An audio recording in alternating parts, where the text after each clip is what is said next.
새해 복 많이 받으세요. 네, 우리 조정우 집사님 새해 복 많이 받으세요. 표정이 너무 어두우세요. 좀 웃으세요. 자, 성가대가 보니까 성가대가 3분의 1이야. 그래서 2분의 1까지 되게 기도해야 될 것 같아요. 얼마나 좋아요? 찬양하고 하나님 앞에 영광 돌리고. 자, 우리나라는 이제 양력, 음력 이게 설이 2번 있잖아요. 근데 사실은 이게 가족들이 많이 모이고 이렇게 제대로 명절같이 세는 거는 구정인 것 같아요. 그래서 참 구정이 되면 새해 복 많이 받으세요 이렇게 인사하는 게 좀 실감이 나지 않아요? 신정 때보다는. 어제 실버 처치를 하면서 이제 애기들이 이렇게 한복 입고 와서 찬양도 하고 그리고 이렇게 인사를 했더니 어떤 어르신이 세뱃돈을 줬다 그러더라고요.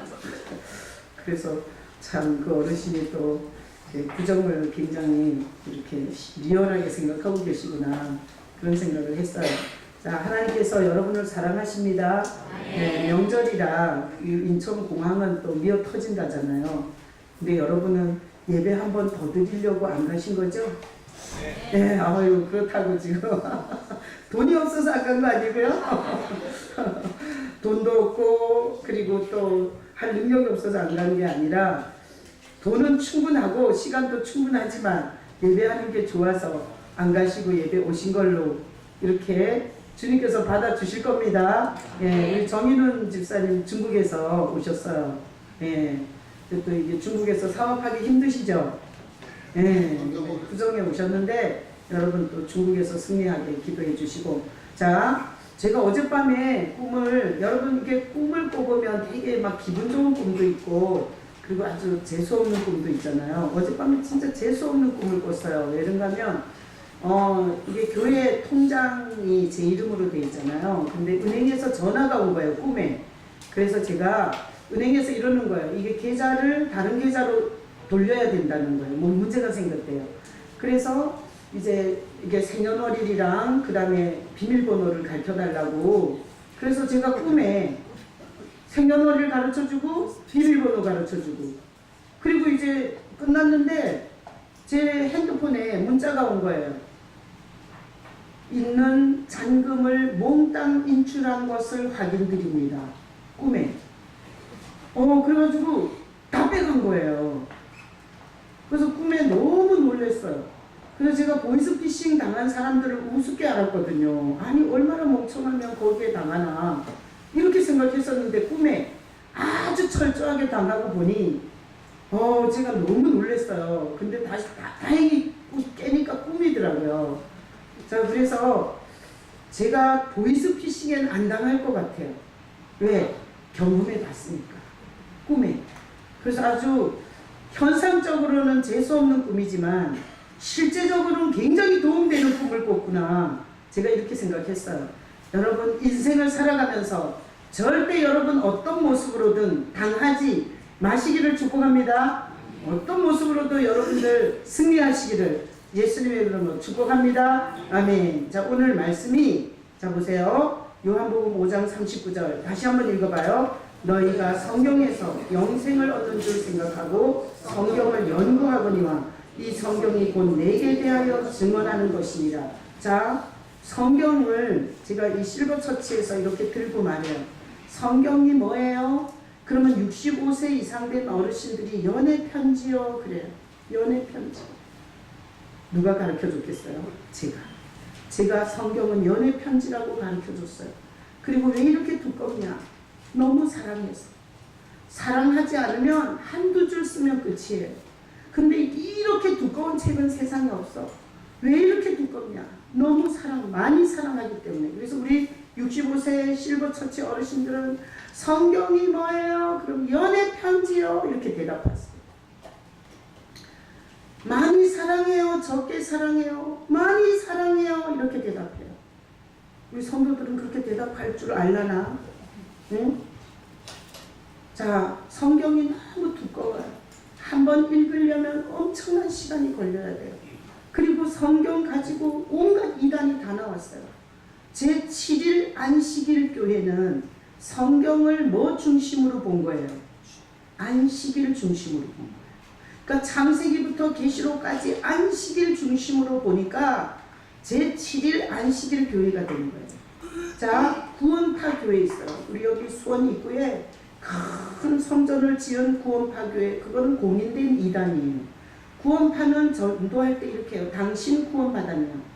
받았다. 그러면 몇 월 며칠 날 받았냐? 이렇게 물어봐요. 그래서 머뭇거리거나 대답을 즉시 못하면 당신 신앙에 문제 있다. 우리 교회로 가자. 이렇게 해서 데리고 가는 구원파는 뭐 중심으로 본 거예요? 구원 중심으로 본 거예요. 성경 창세기부터 계시록을 구원 중심으로 본 거예요. 자, 여호와의 증인은 간판에다가 뭐라고 써놨어요? 왕국회관이라고 써놨어요. 그러니까 여호와의 증인은 창세기부터 계시록까지를 뭘로 보는 거예요? 왕국으로 보는 거예요. 킹덤으로. 왕국으로 보니까 왕국회관을 만든 거예요. 자, 성경을 어떻게 보느냐에 따라서 완전히 관점이 달라져요. 이 성경 해석 전체가 다 달라져요. 근데 오늘 본문에 보니까 성경은 누구를 기록한 거라는 거예요. 오늘 성경에 보니까 너희가 성경에서 영생을 얻는 줄 생각하고 성경을 연구하거니와 이 성경이, 자 박수 쳐요. 내게 대하여 증언하는 것입니다. 거기다 박수 쳐요. 내게 대하여 증언하는 것입니다. 자, 성경은 누구 얘기예요? 예수님 얘기예요. 성경을 예수님 얘기로 풀지 않으면 이단이에요. 여러분이 이단을 구별하는 건 어렵지 않아요. 성경을 예수님의 관점으로 해석하거나 풀면 이단이에요. 왜? 제가 말하는 거예요. 성경이 그래요. 성경이 그래요. 오늘 요한복음 5장 39절에 너희들이 영생, 죽었다가 다시 살아나는 하나님의 천국에 가서 영원히 사는 그걸 너네가 너무 좋아해서 성경을 그렇게 연구하는데 이 성경은 나에 대한 얘기다. 이렇게 예수님이 말했어요. 예수님이 직접 말했기 때문에 성경을 다른 각도에서 다른 관점에서 해석하는 자체가 하나님을 대적하는 거예요. 자, 다 같이 한번 독창하고 가요. 성경은 예수님 얘기다. 다시 한번 성경은 예수님 얘기다. 자, 창세기부터 계시록까지 예수님 얘기로 봐야 돼요. 그 근거가 뭔가 하면 요한복음 5장 39절이에요. 물론 많은 구절이 있어요. 그러나 오늘 본문이 이거기 때문에 혹시나 다른 교회에서 신앙생활하다 오셨든지 아니면 성경이 도대체 뭔 얘기인지 한 번도 생각하지 못하고 교회를 다니신 분이 있다면 오늘 거기다가 박스치고 이 성경이 내게 대하여 증언하는 것이니라. 여기다 박스치고 성경은 창세기를 볼 때도 예수님으로 봐야 되고 레위기를 봐도 예수님으로 봐야 되고 출애굽기를 봐도 예수님으로 봐야 되고 그리고 요한계시록을 봐도 예수님으로 봐야 돼요. 여러분 그렇게 볼 수 있는 여러분 되시길 예수님의 이름으로 축복합니다. 자, 그래서 그러면 예수님으로 보면 우리한테 뭔 유익이 있냐? 아니 아무리 좋은 것도 우리와 상관없는 건 알 필요도 없어요. 안 그래요? 우리가 미국 대통령 이름이 뭐죠? 트럼프. 뭐 트럼프 대통령이 뭔 정치를 하든지 우리랑 뭔 상관이 있어요. 우리는 대한민국 대통령 밑에 있어서 우리는 뭐 트럼프 영향을 어떤 면에서는 받겠지만 그렇게 밀접하게는 받지 않아요. 자, 성경이 예수님에 대한 얘기라면 나랑은 뭔 상관이 있냐? 나랑 상관이 있어야 돼요? 없어야 돼요? 있어야지. 상관없는 거를 이 두꺼운 책을 이런 두꺼운 책을 우리가 이렇게 고달프게 이렇게 읽고 묵상하고 암송하고 살면 너무 불쌍하잖아요. 나랑 아무 상관없는 얘기를 이렇게 시간을 들인다면. 그래서 성경이 예수님에 대한 이야기라는 것은 우리의 영생과 관계되어 있어요. 영생. 죽어서 지옥 가냐? 죽어서 하나님 집에 돌아가냐?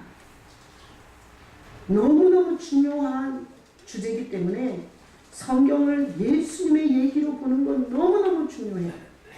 자, 그래서 여기 요한복음 5장 39절인데 이 성경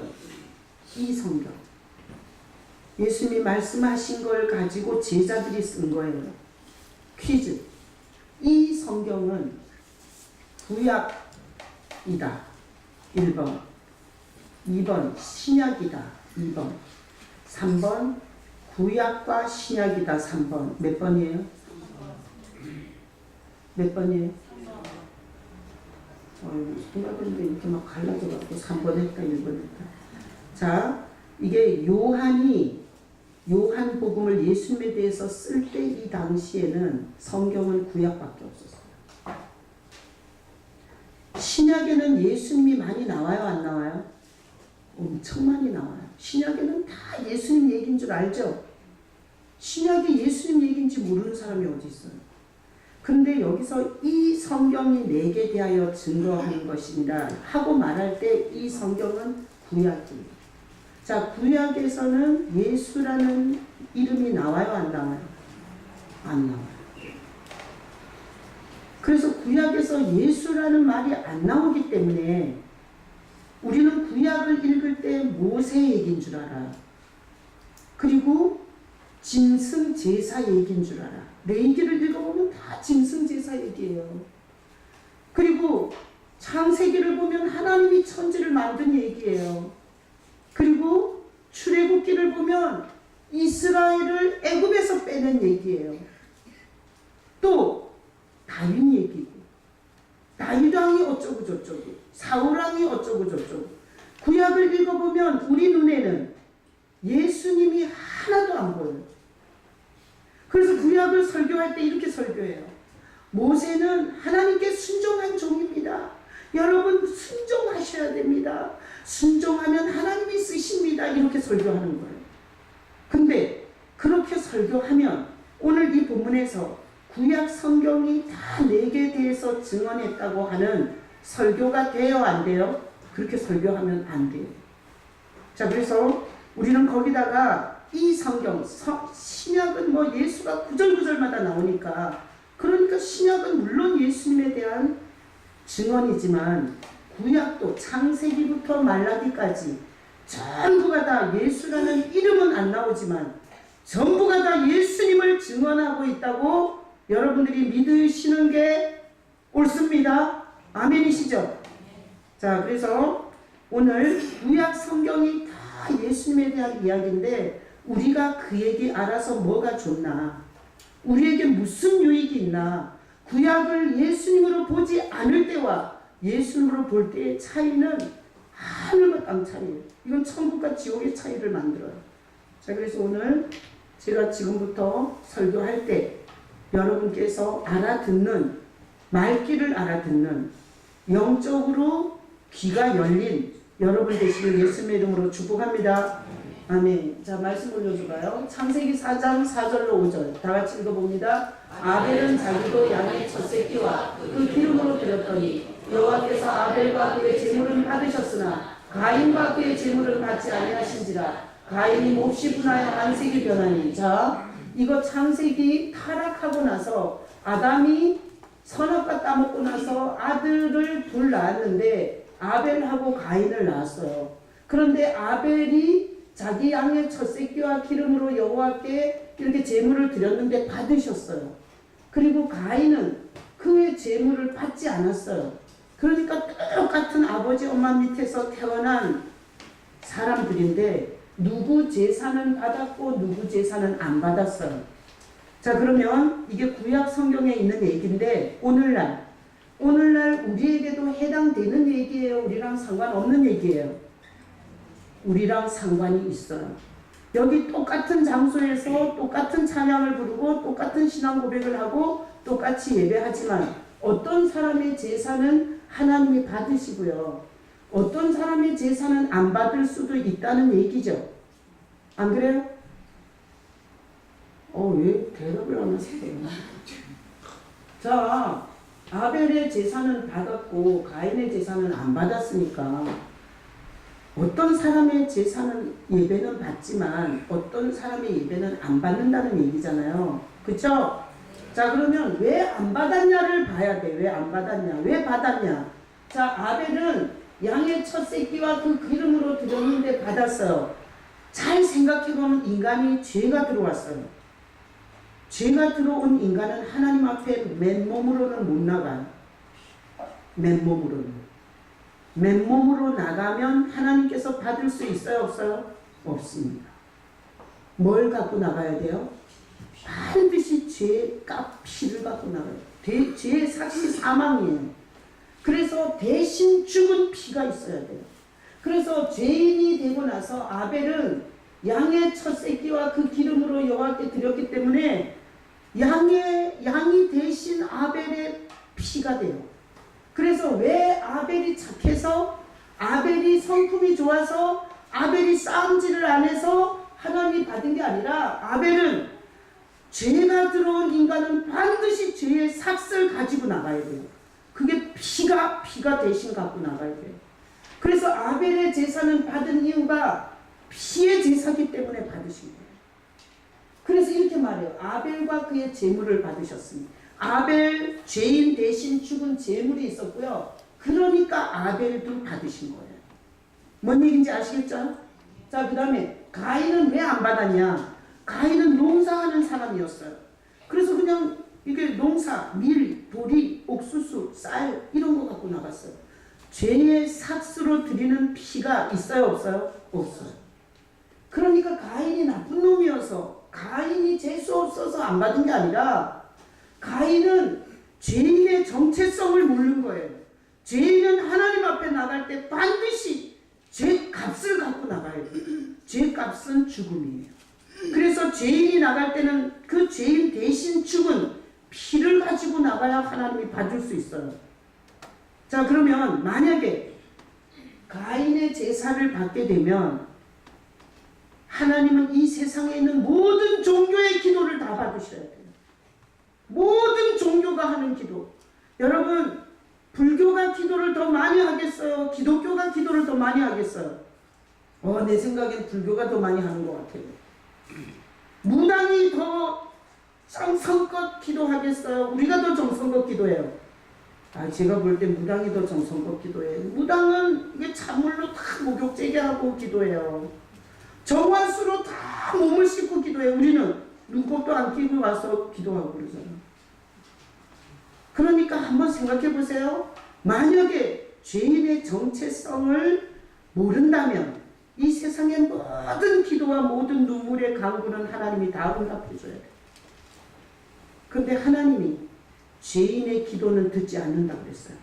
그래서 우리는 누구의 이름으로 나가요? 예수님의 이름으로 기도해요. 예수님의 이름으로. 만약에 내가 최남이에요. 최남의 이름으로 기도합니다. 이 하나님이 못 받으세요. 죄인을 위해서 피를 흘리신 예수님의 이름으로 하는 기도를 하나님이 받으시는 거예요. 그래서 이 세상에 수많은 종교가 있지만 가인과 제물이 그냥 자기 착함, 자기 의로움, 자기의 떳떳함, 자기의 그 죄 없는 것 같은 착함, 이런 걸로 하나님께 들이대는 거예요. 기독교는 기본 선악이 내 안에 와서 다 내 맘대로 옳고 그름을 판단하는 하나님의 자리에 올라타고 있는 이 죄에 대해서 시인하고, 내가 기본 죄를 갖고 있는 존재라는 것을 인정하며 죄의 삭시 사망이기 때문에 기본 예수의 보혈을 의지할 수밖에 없어요.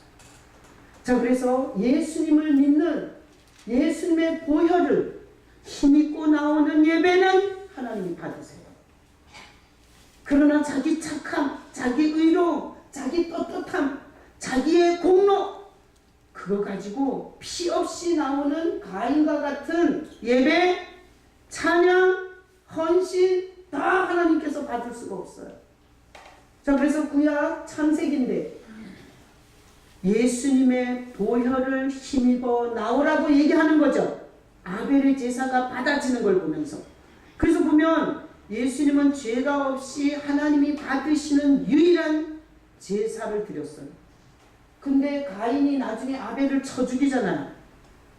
이 세상의 모든 인간은 받을 수가 없어요. 근데 예수님은 죄가 없이 동정녀 마리아에게서 나셨기 때문에 하나님이 받을 수 있는 제물이에요. 그래서 우리 죄인은 예수님을 힘입어 하나님 앞에 나가셔야 돼요. 자, 여러분 가인과 아벨 제사 받고 안 받고를 읽으시면서 여러분이 하나님 앞에 나아가면 하나님이 받으실지 안 받으실지에 대해서 생각할 수 있는 여러분 되시기를 예수님의 이름으로 축복합니다. 교회 건물을 다니고 예배 프로그램을 해치우고 그리고 주일날이면 정확하게 내가 예배 이 프로그램을 했다고 해서 하나님이 받는 게 아니에요. 여러분들이 오늘 이후로부터 하나님 앞에 예배를 하러 올 때 예배자와 예배자가 드리는 제물을 주님께서 연락할 수 있도록 예수님의 그 제물 되심을 기억할 수 있는 여러분 되시기를 축복합니다. 그 다음 자 히브리서 9장 22절 이게 신약인데 정확하게 말해요. 읽어봐요. 율법을 따라 거의 모든 물건이 피로써 정결하게 되나니 피 흘림이 없은즉 사함이 없느니라. 온 세상 사람들이 다 죄에 물들었어요. 죄에 감염됐어요. 어떤 인간도 하나님 앞에서 죄 없다고 나설 인간이 없어요. 자, 그래서 어떤 것이든 다 피 흘림이 없으면 사함이 있을 수가 없어요. 그래서 반드시 용서에는 피가 있어요. 대신 죽은 도혈이 있어야 돼요. 자, 그래서 우리가 하나님 앞에 용서받기 위해서는 누가 있어야 돼요? 예수님, 우리를 위해서 피 흘리신 예수님이 계셔야 돼요. 그래서 이런 거예요. 제가 예배를 오면 나 혼자 덜렁덜렁 오는 거예요. 예수님이 날 위해서 죽으신 사실을 기억하면서 와야 돼요. 기억하면서 와야 돼요. 이러면 그 예배가 연락되는 거예요. 자, 내가 예수님이 날 위해 죽으셨다는 것을 기억하면서 나오면 예수 우리 왕이여 이렇게 할 때 벌써 이게 찬양이 틀려요. 그리고 예수님이 날 위해서 희생하시고 내가 하나님 앞에 나올 수 있었다라는 요 생각과 함께 찬양을 드리거나 말씀을 듣거나 봉사할 때 완전 달라요. 그러니까 여러분들 이게 뭔 말인지 알아들으셔야 돼요. 자, 다음 구절 이사야 53장 5절로 6절 읽어봐요. 그가 찔림은 우리의 허물 때문이요 그가 상함은 우리의 죄악 때문이라. 그가 징계를 받음으로 우리는 평화를 누리고 그가 채찍에 맞음으로 우리는 나음을 받았도다. 우리는 다 양 같아서 그릇 행하여 각기 제 길로 갔거늘 여호와께서는 우리 모두의 죄악을 그에게 담당시키셨도다. 자 보세요. 우리가 찔려야 했어요. 뭐 때문에? 허물 때문에. 하나님을 모르고 방자하게 산 허물 이런 게 우리를 찔러야 되는데 예수님이 대신 찔렸어요. 가시관에 찔리시고 창에 찔리시고. 자, 예수님이 등에 엄청나게 많이 맞고 상하셨어요. 그리고 로마 군병이 주먹으로 얼굴을 쳤어요. 그래서 예수님의 얼굴도 상하셨어요. 그리고 예수님의 마음이 있다면 마음도 상했어요. 왜? 예수님을 대놓고 침을 팩! 이렇게 뱉었어요. 그러니까 육신도 상하고 마음도 상하고 예수님은 너무나 처절하게 상하셨어요. 근데 우리의 죄악으로 우리가 상해야 될 걸 주님이 대신 그렇게 상하신 거예요. 자, 우리가 죄로 말미암아 징계를 받아야 되는데 예수님이 대신 다 받으시고 우리는 평화를 얻는 거예요. 평화. 그리고 그분이 채찍에 맞은 것 때문에 우리가 병이 들었을 때 나음을 입는 거예요. 그러니 예수님이 어떻게 우리를 대신해서 할 모든 일들이 구약에 그대로 다 기록이 돼 있어요? 안 돼 있어요? 다 돼 있어요. 자, 그래서 거기 보니까 우리 모두의 죄악은 예수님이 담당을 했다는 거예요. 그래서 제가 예전에 어떤 분이 이렇게 자 보세요. 우리가 여기 이게 나라고 봐봐요. 나라고. 근데 이렇게 죄가 왔어요. 우리에게. 예수님께서 우리와 똑같은 모습으로 오셨어요. 그래서 우리가 짊어지고 있는 죄를 그분이 이렇게 담당해 주시니까 우리에게는 갚을 죄가 없어집니다. 이 담당이라는 게 뭔 뜻인지 아시겠어요? 원래는 60을 살면 60년을 80을 살면 80년을 죄가 이렇게 있어요. 내가 갚아야 할 죄가. 이렇게 있는 우리 죄를 예수님이 우리와 똑같은 모습으로 오셔서 이렇게 가져가셔. 담당하셨구나. 그래서 우리는 오늘 찬양한 것처럼 그 피를 볼 때에 내가 널 넘어서 가리라. 예수님의 피, 예수님이 우리를 위해서 찔리고 상하신 그 보혈을 보면 내가 널 넘어가리라. 재앙이 넘어가고 저주가 넘어가고 형벌이 넘어가리라. 이렇게 찬양했어요. 난 여러분이 여러분의 죄를 본인이 직접 담당하는 일이 없기를 축복합니다. 구약 성경에 있는 것처럼 여러분이 져야 할 저주, 형벌, 모든 고통, 질보, 여러분에게서 그것을 이렇게 담당해 주신 분이 예수님이세요. 여러분, 예수님이 담당한 걸 미안해서 나는 내 죄 내가 갚을게요. 예수님한테 담당시키기 싫어요. 내가 낯짝이 있지. 어떻게 그렇게 할 수 있어요? 내 죄 내가 갚을게요. 이게 믿음이에요? 아니에요. 이거는 하나님이 하시는 일을 모독하는 일이에요. 하나님께서 네 무거운 죄를 내가 담당해 주겠다고 하셨으니 그 은혜에 대해서 감사하는 게 맞는 거죠.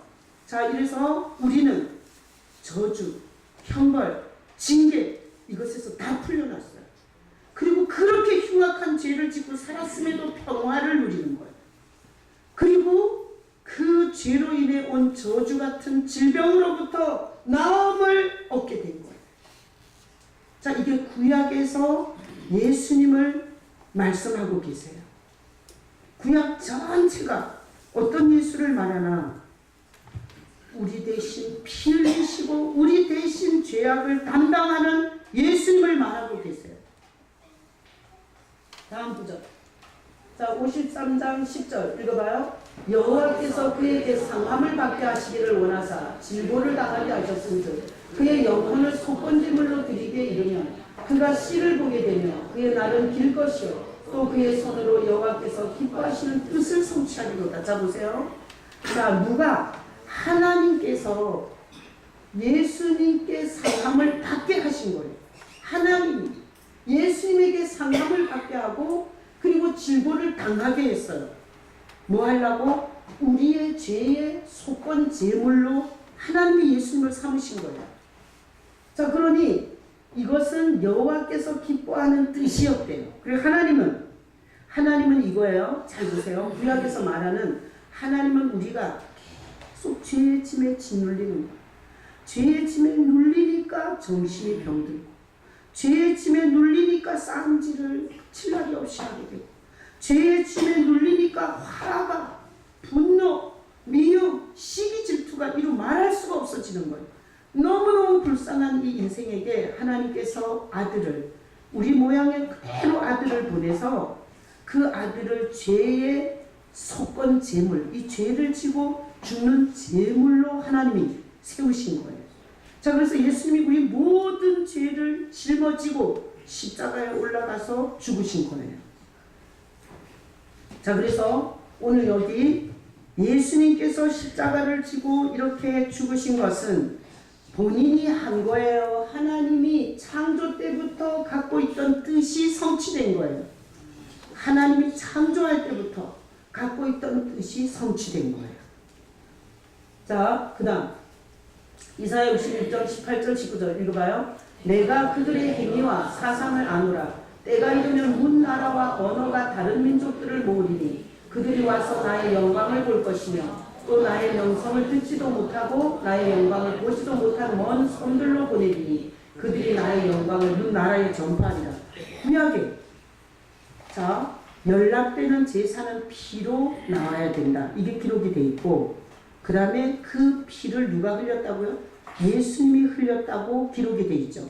그 다음에 그것은 이스라엘이라는 나라만을 위한 게 아니라 오늘 보면 문 나라와 언어가 다른 민족들이 다 해당이 된다고 써 있어요.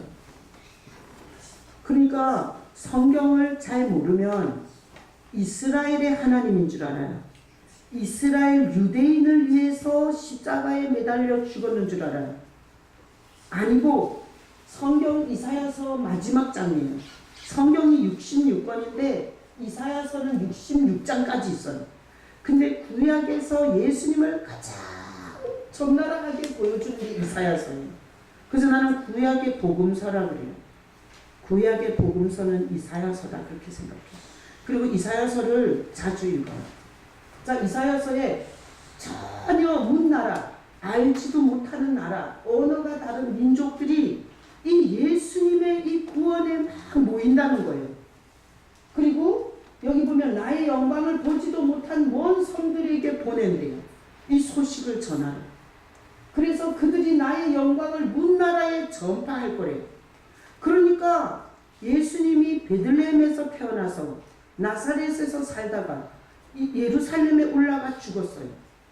그런데 이 이야기가 문나라의 다 구원의 역사에 해당이 되고, 그리고 전혀 보지도 못하는 섬들의 이 소식이 전해질 거라고 구약 성경의 이사야를 통해서 예수님 오시기 700년 전에 하나님이 다 기록을 해놨어요. 자, 그러니 오늘 성경에서 이 성경이 내게 대하여 증거한 것이다 라는 이 구절 몇 개 갖고, 자, 여러분 보여요 안 보여요? 보이시죠? 우리랑 해당이 돼요 안 돼요? 돼요. 내가 이 무거운 짐을 지고 지옥까지 압살을 당하지 않고, 우리가 부르지도 않고 우리 조상이 믿지도 않던, 우리는 문나라였고 우리는 영광을 보지도 알지도 못하는 먼 섬에 있는 나라예요. 그런데 우리에게 누군가가 이 소식을 전해서 오늘날 우리가 이 예수님이 내 죄를 위해서 담당해 주신 걸 고백하면서 우리가 얻을 수 없는 평화, 얻을 수 없는 나음을 경험하고 있잖아요.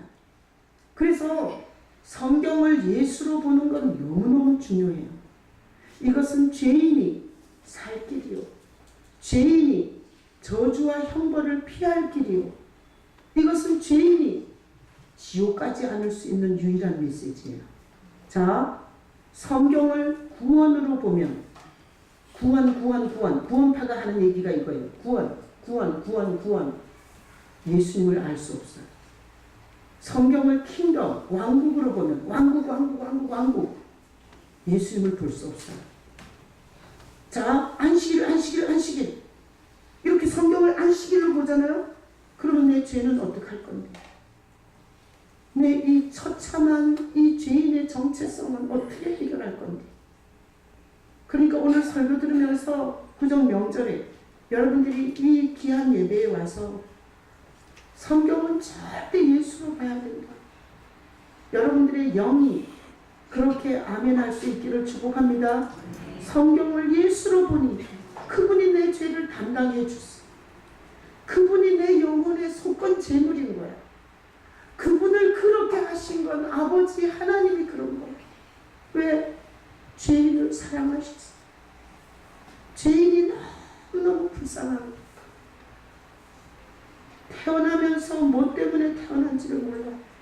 그래서 보고 배운 게 좋은 집에 좋은 차에 더 많이 갖는 거 말고는 모르는 거야. 그리고 자기 인생 끝에 뭐가 있는지를 모르는 거야.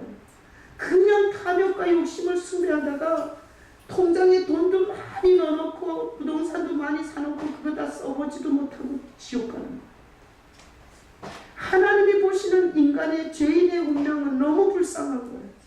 그래서 하나님이 이 죄를 대신하는 대속 제물로 자기 아들을 보내주신 거예요. 난 여러분들이 구약을 읽으면서 하나님이 하시는 모든 이스라엘 역사 속에서 예수님이 우리를 위해서 하신 역사가 보일 수 있기를 축복합니다. 그래서 보세요. 출애굽기 보면 애굽에서 채찍을 맞았어요. 등짝에 얼마나 많은 채찍이 떨어졌는지 몰라요. 그들은 노예로 팔렸어요. 노예가 돼서 아무리 일을 해도 월급은 못 받았어요. 그렇게 등에 채찍을 맞아가면서 거기서 살던 이스라엘 백성을 모세를 보내서 이스라엘을 건져요. 이건 무슨 얘기예요? 죄악 세상에서 죄로 말미암아 얼마나 정신의 매를 맞고 마음의 매를 맞고 육체의 매를 맞고 환경의 매를 맞고 얼마나 고통하고 있는 우리를 예수를 통해서 그 죄악 세상의 고달픔에서 건져주는 게 출애굽기예요. 여러분 성경을 전부 다 예수로 보는 은혜가 있기를 축복합니다. 그래서 또 하나 본다 이거지. 자, 다음 구절 출애굽기 17장 11절 13절 읽어봐요. 모세가 손을 들면 이스라엘이 이기고 손을 내리면 아말렉이 이기더니 모세의 팔이 피곤하되 그들이 돌을 가져다가 모세의 아래에 놓아 그가 그 위에 앉게 하고 아론과 훌이 한 사람은 이쪽에서 한 사람은 저쪽에서 모세의 손을 붙들어 올렸더니 그 손이 해가 지도록 내려오지 아니한지라. 여호수아가 칼날로 아말렉과 그 백성을 쳐서 무찌르니라. 자, 모세가 이스라엘 종살이하던 노예살이하던 200만을 끄집어내요. 자, 예수님의 모습이에요. 자, 그 모세가 손을 들면 이스라엘이 이겼어요. 누가 전쟁을 걸어왔냐면 아말렉이 전쟁을 걸어왔는데 아말렉은 영원한 이스라엘의 원수예요. 그래서 에스더 얘기 아시죠?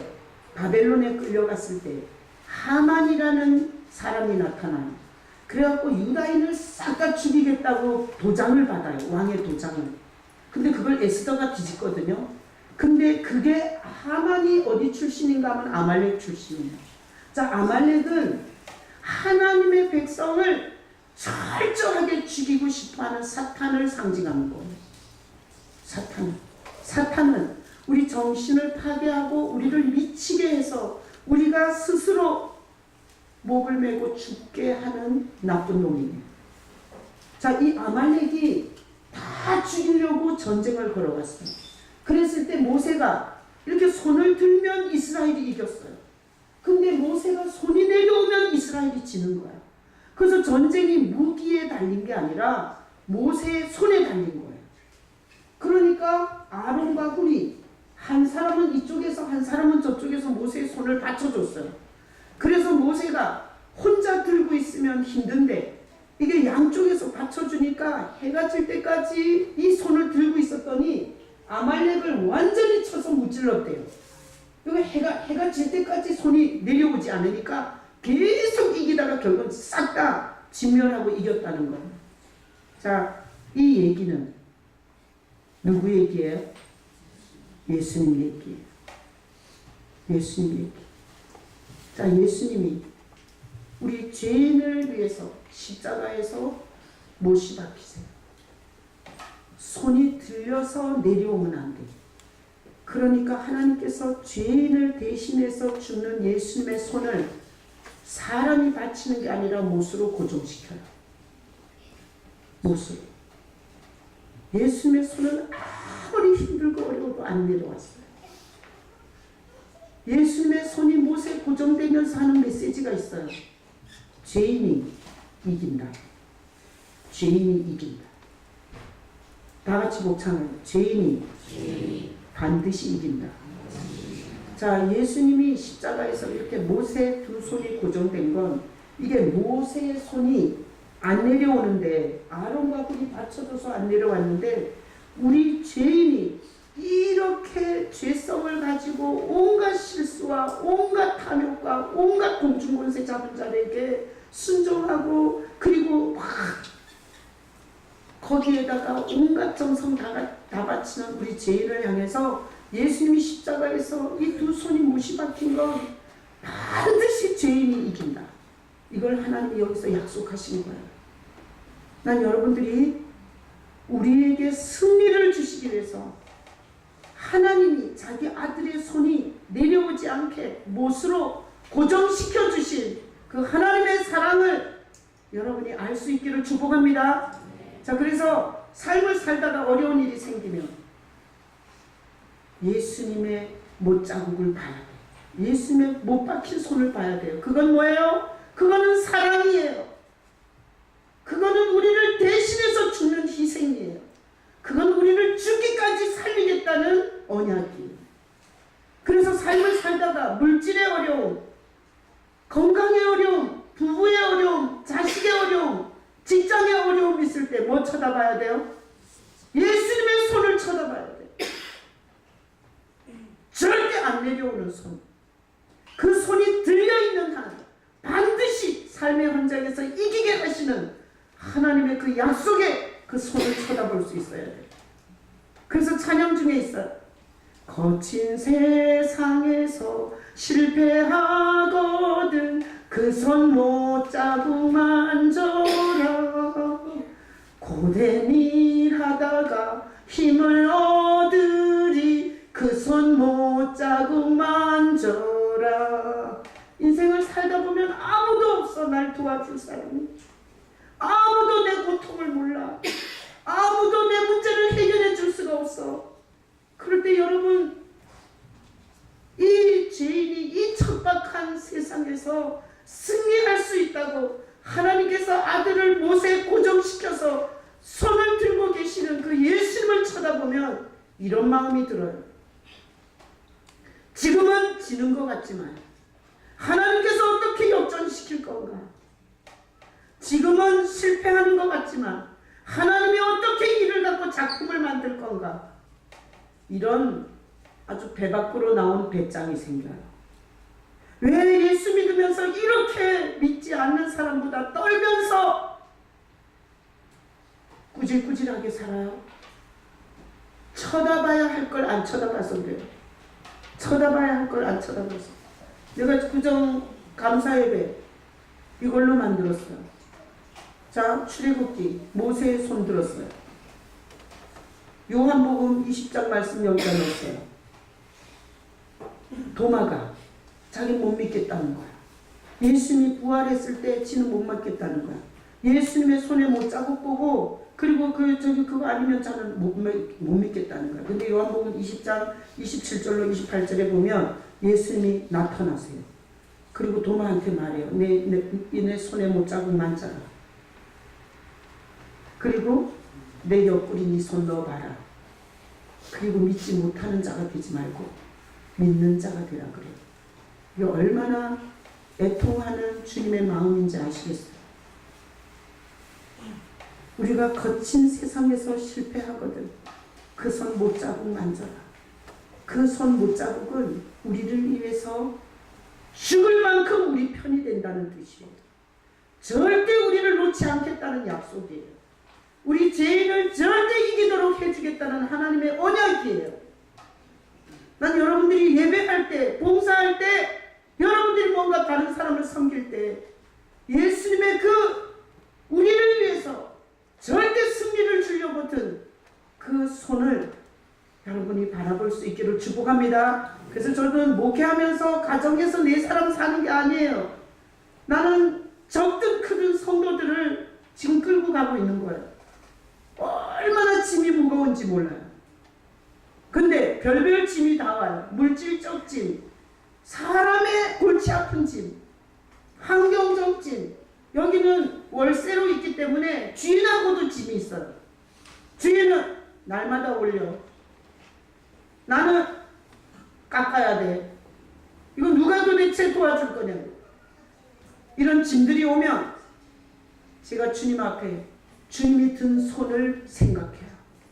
주님이 십자가에서 절대 다시 내려오지 않게 하나님이 못 박은 손을 생각해요. 그리고 선포해요. 주님께서 반드시 이 일 가운데 역사해 주실 주님을 선포하고 고백하고 그리고 기도하고 기다리는 주님께서 주시는 승리를 한두 번 본 게 아니에요. 나쁜 일인데 더 좋게 돼. 망한 것 같은데 거기서 뭐가 또 돼. 절대 끝났다고 생각했는데 거기서 뭐가 다시 시작이 되는 거야. 놀라우신 하나님의 은혜를 경험해요. 자, 여러분 구정 명절에 여러분의 머릿속에 모세의 손은 내려올 수 있지만 내 사랑하는 주님의 손은 절대로 내려오지 않는다는 것을 여러분들이 선포하고 믿음으로 기도할 수 있기를 예수님의 이름으로 축복합니다. 다음 구절. 이사야 26장 11절 암송해야 돼요. 기본. 자, 읽어봐요. 여호와여 주의 손이 높이 들릴지라도 그들이 보지 아니하오나 백성을 위하시는 주의 열성을 보면 부끄러워할 것이라. 불이 주의 대적들을 사르리이다. 이게 이사야 26장인데 보세요. 여호와여 주의 손이 높이 들렸대. 주의 손이 높이 들렸대. 뭐 하려고? 우리에게 승리를 주려고. 이 거친 세상에서 쓰러지지 않고 끝까지 자기 길을 굳세게 가다가 영생까지 가게 그렇게 주의 손이 높이 들렸을지라도 보지 않는데 교회 건물만 보고 사람들 얼굴만 보고 친절 하나 안 하나, 내 적성에 맞나 안 맞나, 청가대 지휘를 잘하나 못하나, 반주는 잘하나 못하나, 음이 틀렸나 안 틀렸나, 아니 이런 짓거리를 하고 주님의 손을 쳐다보질 않아. 그래서 이사야 26장은 완전히 메시아가 와서 온 세상에 아름다운 노래가 번지는 그 이사야 26장 1절로 시작해서 여기 와서 11절에 와서 주의 손이 높이 들릴지라도 도대체 그놈의 인간들이 보지를 않는다는 거. 그 손이 승리를 약속하는 그 손을 보지를 않는다는 거. 그리고 지 기분, 지 감정, 지 경험, 지 생각으로 온갖 썰을 다 풀면서 믿음으로 접전해서 아말렉을 끝까지 물지른 여호수아 같은 전쟁법을 하는 인간이 없는 거야. 하는 인간. 정현웅 집사님 미국에서 사업하시고 오셨는데 싸워야 할 일이 많죠. 오늘 제대로 오신 거예요. 어려운 일이 있을 때마다 주님의 들린 손을 쳐다보셔야 돼요. 그 주님께서 내가 현장에서 싸우는 건 아무것도 아니고 주님께서 날 위해서 싸우고 계신다는 믿음을 가지셔야 돼요. 자, 보지 아니하오나 백성을 위하시는 주의 열성을 보면, 자, 백성을 위하는 주의 열성 뭐예요? 알아주든지 말든지 주님은 못 박히셨어요. 알아주든지 말든지. 종교 지도자들이 얼마나 욕을 한 줄 알아요? 저거는 미친놈이다, 귀신 들렸다, 저것은 신성모독을 하고 있다, 네가 메시아냐 내려와봐, 네가 내려오면 믿어줄게, 별 욕을 다 했어요. 그런데 주님은 끄떡도 하지 않고 그 손에 못이 박힌 채로 능력이 있어서 뽑아치울 수 있었지만 끝까지 매달려서 우리 죄값을 다 치르세요. 뭐예요? 주의 열성이에요. 하나님의 열심이에요. 우리가 구원받는 건 우리가 착해서가 아니야. 하나님이 우리를 너무 불쌍히 여겨서 하나님의 열심히 구원하는 거예요. 자, 주의 열성을 보면 부끄러워할 것이다. 언젠가는 이 신앙에 도달하면 주님의 높이 들린 그 약속의 손을 보지 못하고 자기 기분, 자기 감정, 자기 공로, 자기가 한 짓거리를 자랑질하며 살았던 게 부끄러워. 내가 이 8층 청소를 혼자 하시는 분이 계세요. 내가 뭐라고 기도하는 줄 알아요?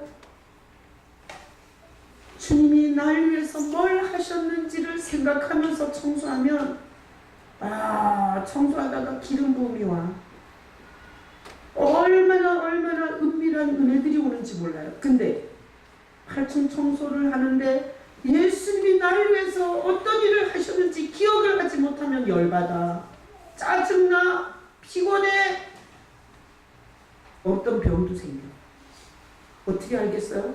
저는 목사하기 전에 내가 집사 때 주님께서 날 위해서 죽으신 것과 하나님이 우리를 위해서 엄청난 일을 하신 이 엄청난 복음을 깨닫고 나서 뭐라도 하고 싶어. 뭐라도 하고 싶었어. 근데 내가 할 줄 아는 게 있어야지. 근데 어느 날 꽃꽂이 하던 집사가 갑자기 그만뒀어요. 그래서 나는 꽃꽂이를 해본 적이 없어. 근데 할 사람이 없대. 그래서 내가 그거 한다고 그랬어. 그래갖고 뭐라도 하고 싶어. 그래서 우리 토요일 날은 새벽 예배가 없었어요. 그래서 토요일 날 새벽이면 꽃시장에 갑니다. 꽃시장에 가가지고 그냥 기도하면서 그냥 눈에 들어오는 꽃을 사. 주님, 난 꽃꽂이를 할 줄 몰라요. 주님 어떻게 꼽아야 할지도 몰라요. 이러면서 아무거나 사가지고 그냥 뽑아놔. 그냥 대고 말고. 근데 어느 날 자기 딸이 화재로 죽었었던. 근데 그날 꽃꽂이를 보면서 천국을 봤대. 나는 그냥 막 꼽았거든요. 나는 그냥 막 꼽았는데 그분이 그렇게 얘기해요. 자기 딸이 화재로 죽었는데 장례를 지내고 왔는데 꽃꽂이를 보는데 천국을 보여줬대, 주님. 나는 안 보였어. 나는 꽃구두. 하나님이 우리를 위해서 뭘 하셨는지를 생각하면 뭐라도 그래서 뭐라도 하면서 얼마나 많은 주님의 은혜를 받았는지 몰라. 이렇게 꽃시장을 새벽에 이렇게 가잖아요. 그러면 하늘에서 막 구름이 막 이렇게 노을이 이게 새벽 노을이 막 떠요. 근데 그 노을이 그냥 평범해요. 근데 내가 그 주님을 사랑해서 뭐라도 하려고 그 추운 겨울에 꽃시장을 버스 타고 다녔어요.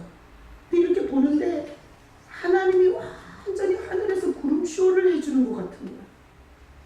그래서 내가 막 이렇게 고백했어. 주님, 내가 뭐라고 하늘에다 그렇게 아름다운 그림을 그려서 나를 이렇게 위로해 주시나요? 그러다가 꽃이 어는 거야. 겨울에 꽃이 길거리에서 버스를 기다리고 섰는데 꽃이 어는 거야. 그래서 내가 주님한테, 주님, 나 작은 차라도 하나 주세요.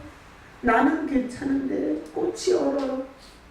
이래갖고 좀 있다가 티코가 생산됐다는 거 아니에요. 대우에서. 그 티코 왜 나온 줄 알아요? 내가 기도해서 나왔어요. 그때 돈 700만 원이니까 이름을 샀어요. 참, 내 남편한테 얘기도 안 하고 뽑았어요. 그리고 남편이 알까봐 세워놓고 얼마나 가슴을 졸였는지 몰라. 근데 우리 남편이 워낙 착해갖고 내쫓지 않더라. 그때부터 차를 타기 시작했다는 거 아니에요. 여러분, 주의 손이 높이 들린 거를 보잖아요. 반드시 우리를 향한 대적들은 쓰러지게 돼 있어요. 여러분, 신앙생활을 허공에다가 하지 마시기를 축복합니다. 오늘 이 말씀을 통해서 전 구약이 다 예수님 말인데 모세가 이기는 원리, 십자가에서 예수님이 들린 손이, 여러분, 예수님의 이 손, 약속의 손, 승리를 약속한 손, 이 하나님이 자기 이름을 걸고 하나님께서 죄인을 살리려고 한 이 약속의 손, 이거 여러분에게 아주 영혼의 신비에 새겨지시기를 축복합니다. 그래서 뭐 해야 돼요? 우리는 신앙생활 하면서 자주자주 예수님의 그 손을 쳐다봐야 돼요. 구정 명절이에요. 여러분이 믿지 않는 가족을 만날지도 모르고 어쩌면 여러분을 통해서 구원받아야 할 형제와 가족을 만날 수도 있어요. 여러분들의 머릿속에 예수님이 우리에게 승리를 약속하시는 손을 여러분이 간직하고 가셨으면 좋겠어요. 그러면 주님의 마음을 느낄 수 있어요. 주님이 이런 완악하고 강력한 가족들에게는 어떻게 대해야 되는지 아이템을 주세요. 어떤 때는 연락에 음식해서 먹이기만 하라고도 하고, 어떤 때는 한번 슬쩍 안 그런 척 하면서 전도하는 것도 아닌 것 같으면서 이렇게 한 번씩 질르게도 하시고, 그런 식으로 통로로 써서 가족 구원을 이루세요. 얼마나 영광스러울지 몰라요. 예수님을 쳐다봐야 주님이 지혜를 주고 아이템을 주고 방법을 주고 주님과 동역하면서 열매를 맺죠. 교회 와가지고 종교적 폼은 다 재고 전혀 주님에 대한 바라봄이 없으면 본인이 기분대로 감정대로 자기 하고 싶은 대로 하다가 오히려 구원의 문을 막고 나는 너 때문에 교회 안 나가, 이런 얘기를 들을 수밖에 없는 끔찍한 성도가 되는 거예요. 자, 여러분, 예수님의 손을 쳐다보시기를 축복합니다. 자, 영상을 볼게요. 영상. 우리 어르신들은 잘 모르겠지만 이게 여호와라는 히브리어예요. 근데 이 히브리어를 풀었더니 이런 뜻이라는 거예요. 자, 보겠습니다.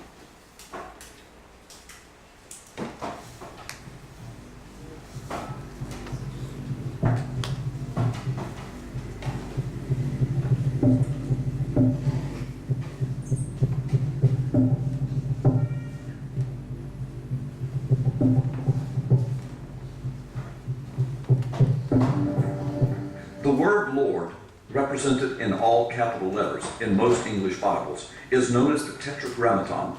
It expresses the combination of these Hebrew letters. This name is countless thousands of years old.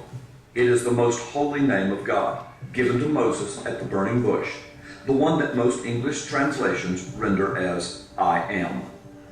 The Hebrew letters sound like this: Yud, He, Vav in the modern Hebrew, or Wa in the ancient Hebrew, and then He.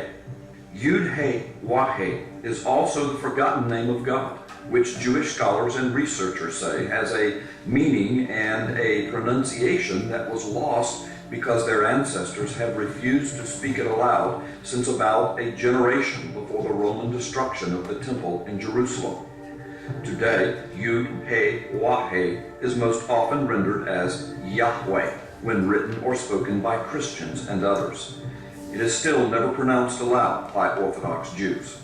The pronunciation Jehovah is an older, less accurate rendition of these letters. It originated with the early German translators of the Hebrew language and their sounds, thus the more Germanic sound of Jehovah. Yud, He, Wah, He. Let's investigate the ideographic meaning of the Hebrew letters, Yud, He, Wah, He. An ideogram is a symbol that represents an idea, like the male and female shaped signs that you see on the outside of public restroom doors. Hebrew letters have had ideographic meanings since the most ancient of times. There are several ideographic meanings for each of the letters. Aleph, for example, the first letter of the Hebrew alphabet, can mean both ox or bull. Bet, the second letter of the Hebrew alphabet, represents the words house or tent. But in each case, the ideas represented by each of the letters are very closely related.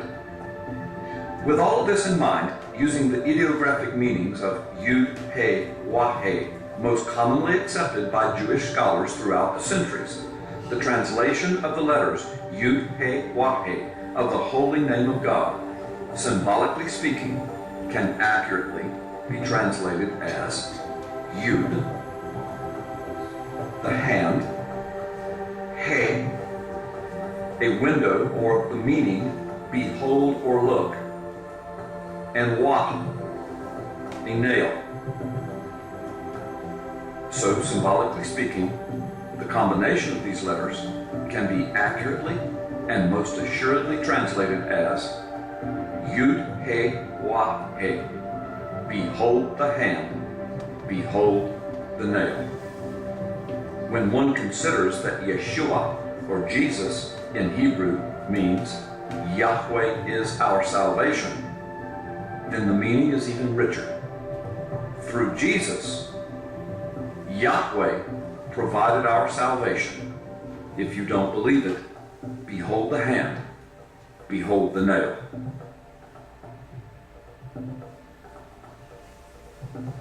자, 거기까지. 자, 무슨 뜻인가 하면 이게 뒤에서 잘 안 보였을 수도 있고 어르신들은 잘 못 알아들었을 거예요. 자, 구약 성경을 히브리어로 적었어요. 거기 보면 야훼라는 말이 있어요. 너무나 무서운 하나님의 이름이기 때문에 감히 그것을 잘 부르지를 못하게 했어요. 근데 그게 히브리어로 아까 그 네 가지 글자로 나왔는데 그것이 상형 문자다 보니까 그 단어의 뜻을 이렇게 찾아서 뜻을 보니까 그의 손을 보라, 그의 못을 보라, 이런 의미라는 거예요. 야훼, 여호와라는 이름의 뜻이. 자, 그래서 성경은 오늘 전체가 누구 얘기예요? 예수님 얘기예요. 우리에게 중요해요? 안 중요해요? 중요해요. 우리의 저주와 죄의 저주와 형벌을 다 끝낼 수 있는 분이세요. 우리를 현장에서 끝까지 이기도록 손을 내리지 않는 하나님이에요. 오늘 구정을 앞두고 여러분이 앞으로 살아가면서 그 예수님이 우리를 향해서 든 손, 모세의 손이 올라가서 아말렉을 무질렀던 것처럼 여러분을 향해서 예수님이 들고 있는 손이 여러분의 모든 전쟁에서 여러분을 승리를 이끌어낼 수 있는 믿음이 되시기를 예수님의 이름으로 축복합니다. 아멘. 자, 이 시간 말씀을 생각하면서 찬양 드려요. 265장. 아니, 성찬. 자,